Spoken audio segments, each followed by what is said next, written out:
আসসালামু আলাইকুম। আপনাদের মাঝে আবার একটা নতুন ভিডিও নিয়ে চলে আসলাম।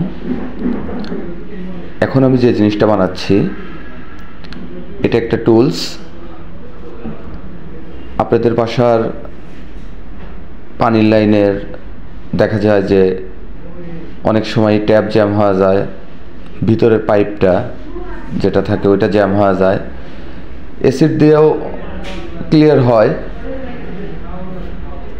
কোনো বাথরুমে আবার অ্যাসিড দিলেও আর ক্লিয়ার হয় না, মানে ময়লার পরিমাণটা বেশি থাকে যে বাথরুমে, সেই বাথরুমের জন্য এই টুলসটা বানানো।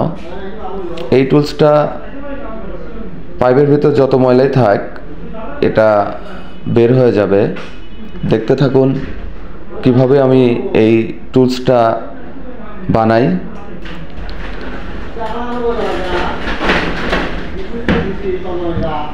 দেখতে পাচ্ছেন, হ্যাঁ, এই পাইপের মাথায় এটা লাগবে।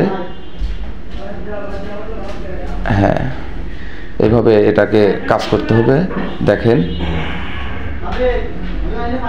খুব সুন্দরভাবে কাজ করছে। ধন্যবাদ সবাইকে। আসসালামু আলাইকুম।